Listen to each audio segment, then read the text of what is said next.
Our state and federal government are truly the representation that we're supposed to do. And you're directing it to each member of the panel? Anybody.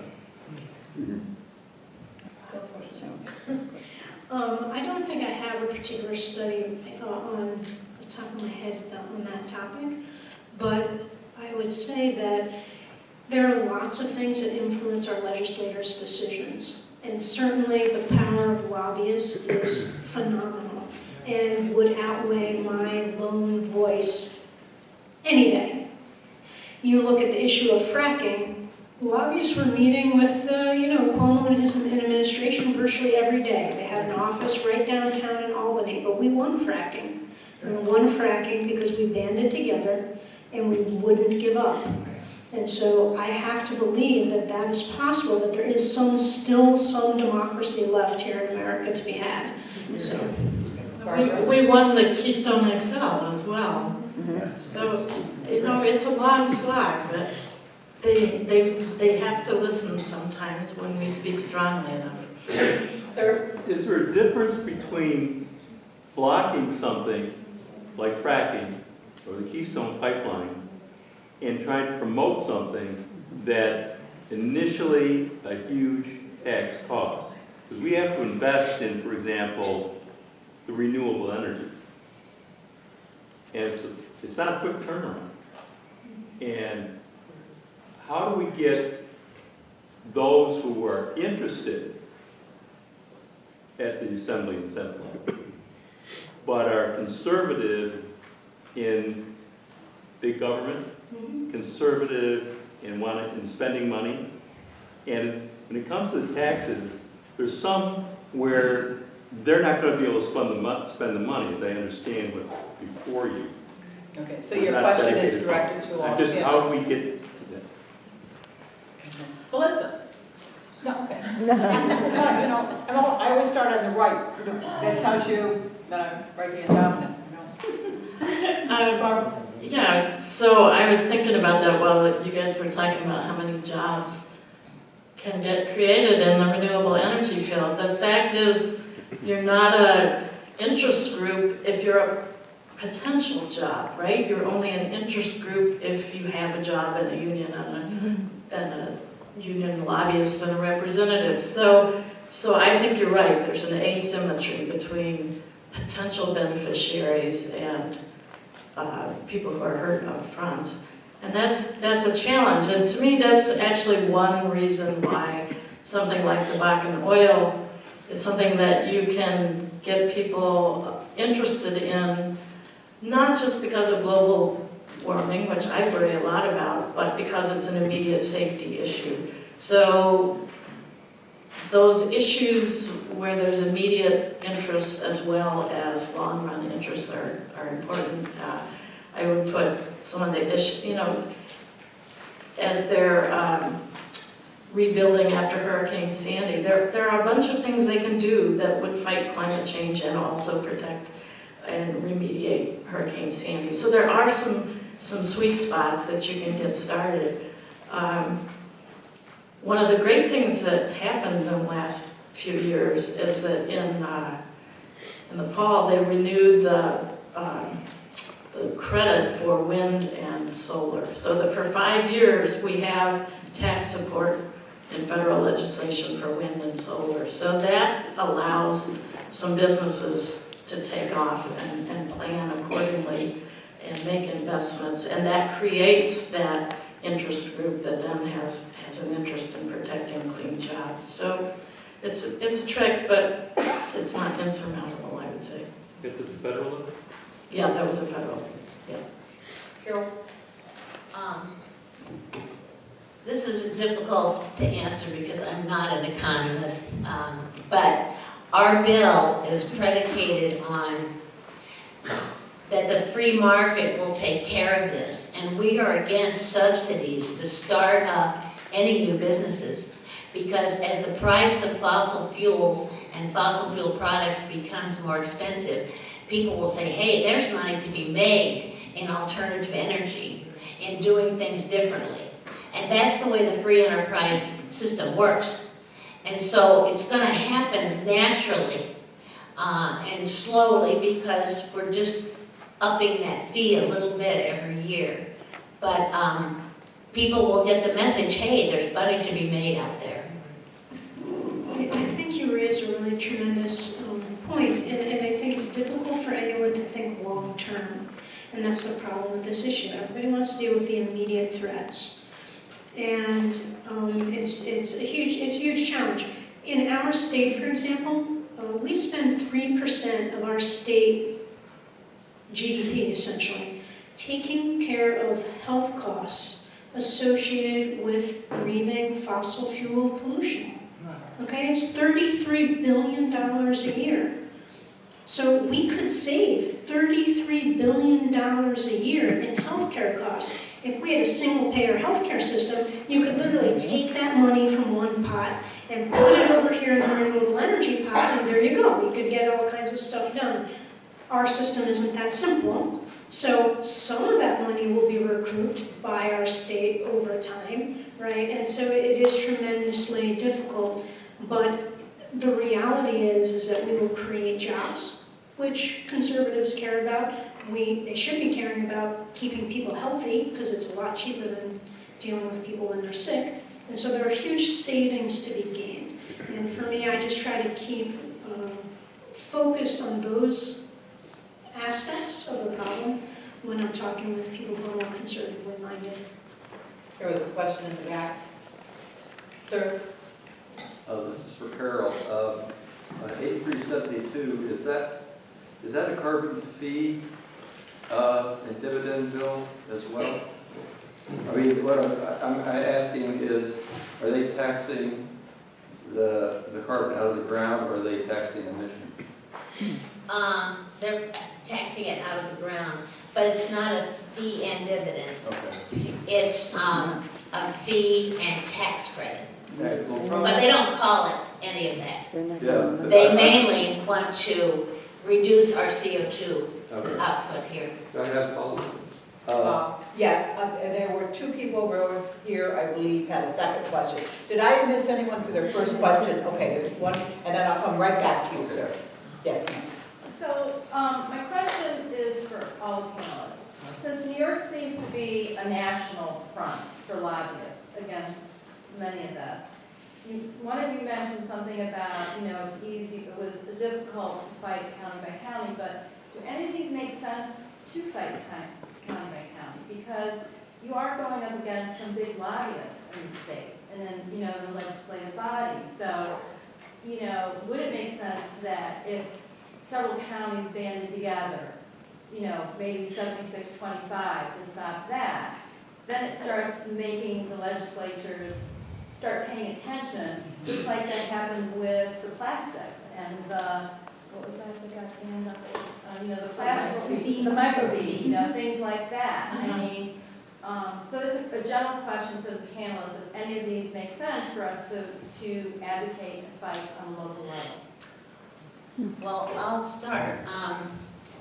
Some of the members of CCL are asking for endorsements from city councils. And they first went to the legislators and they said, would it make a difference if our city council endorsed carbon fee and dividend? And they said, of course it would. So at last count, I think 17 city councils across the United States have endorsed carbon fee and dividend. So any influencer is going to speak up. But I am guilty of this, and as well as all the people that aren't here tonight, and that is, many of us gave up on government. Many of us have never written a letter to our congressman. We don't know who our congressperson is. We've just dropped out. And that's the biggest problem. Feeling hopeless and feeling like we can't do anything. And since I've gotten involved in it, I've started to see that it's not hopeless if we just stick in there and stick with it.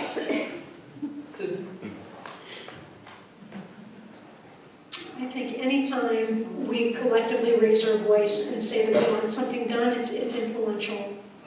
For 100% green energy, I think that would be fantastic.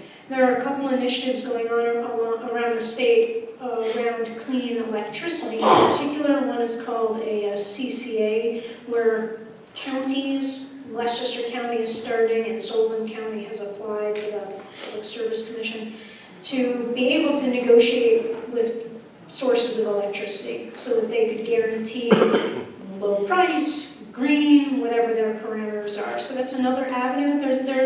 I have to say that New York is on the cutting edge when it comes to electricity and trying to move forward and figure out how to redefine the situation. How do we move to more microgrids and integrated and distributed systems? So we're a long way from having that figured out, and people are going to need to continue to push to make sure that it happens. But the conversations have begun on a variety of levels. And I feel like every time I turn around, something's changed, something new has been added. But it'd be really exciting to see counties say, hey, we want 100% for all our energy needs. What do we need to get there? How many more electric charging stations could we put in at county facilities around Monroe County, for example? The city has them in parking garages. Where the county? Melissa? There's a lot of institutions that are doing divestment. You've all heard of colleges locally that are pushing divestment campaigns. So I haven't heard of any counties that are doing it, but it is kind of trendy. I think, if you're looking at the railroad regulation, I think it's a great idea for counties and cities to pass resolutions. It won't actually have any effect because they don't have the authority to regulate this, but I think if a bunch of them were passing resolutions, it would help people like Senator Funky get brave and realize that people care. Sorry. You had a second question, and you had a second question? Yeah. Well, the question was again about the carbon fee and dividend for the state. Yeah. Can the state charge tariffs to North Dakota for its Bakken oil or what? I'm not sure how that's going to work. They do say That's what, if it comes in, they're going to charge one, but I don't know how they're going to do it. I mean, My I understanding just is wondered if there's a policy of the CCL to really emphasize the federal legislature rather, and get the states to say, let's back off of this and let's concentrate on the federal. Because states can't charge tariffs as far as I know. that's correct. The state would be much And trickier. basically, the tariff is an essential part of the carbon fee dividend. Right. Yeah. And I do understand that Cuomo is in conversations with some of the other states in our Northeast region to look at the possibility of a regional type carbon tax, but there's no actual bill or anything that's been proposed yet. And you get the last question. You better get in line with me.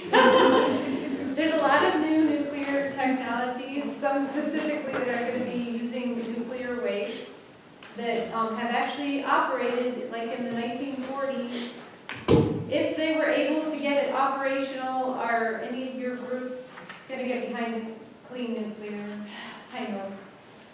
Is that thorium based? Is that what you? No, it's transatomic power, started by two MIT nuclear physicists, have revamped some new, it's an old molten salt reactor, and they're working on they'll use nuclear waste, so that there's still 80% of the energy sitting in that waste.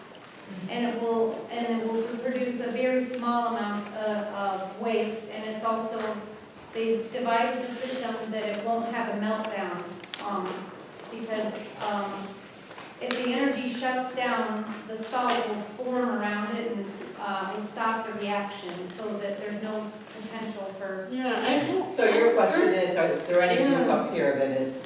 Yeah, if you were to see something really amazing like that, could we get people behind it? So the Rochester People's Climate Coalition has not taken a firm position on nuclear energy, and we haven't really discussed it at all, either the current situation or any new proposals, but because it is a very heated and intense topic. Okay. So CCL, I'm sure. no, we don't talk about nuclear either because it's not fossil fuels, but there is something that came out from Germany, And in one 24-hour period, well, first of all, for about a 10-year period, they moved from like 11% of their electricity coming from alternatives to maybe 43%. But in one 24-hour period, their alternative electricity gave out as much energy as 8 nuclear facilities. And the other thing I hear about nuclear is that it's just too darn expensive. Excuse me, listen. Mothers Out Front has defined clean energy as renewable, so not nuclear. Yeah, none of the organizations I'm affiliated with have a position. I have watched some of the videos and thought, that's too good to be true. I'd like to know more, but why isn't anyone actually doing anything? It might be too good to be true. Yeah. I want to thank the audience for coming this evening, and I want to particularly thank the panelists. Mary just has a short closing, but this forum was an educational forum. Sometimes at our forums we do have action plans. The League does not have an action plan this evening, but one of our groups does, and please stop at the table on your way out. I'm sure they will be glad to have you as part of their action plan. Mary.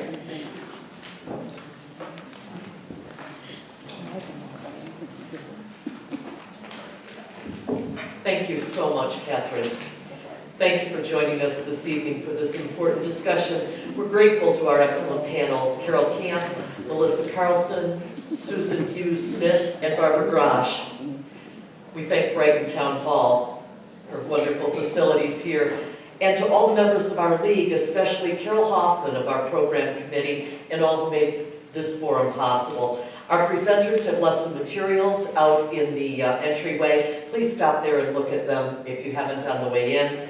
And we hope to see you at our next forum, which is March 21st. Our topic will be the Paid Family Leave Act. Thank you so much.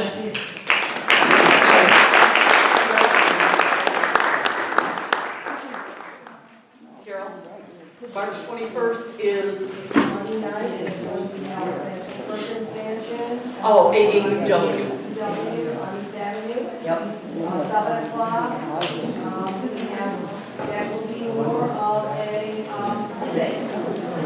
Very good. I'm not sure whether you all heard that, but the Paid Family Leave discussion will be at the AAUW's Perkins Mansion on East Avenue, 7 o'clock, March 21st.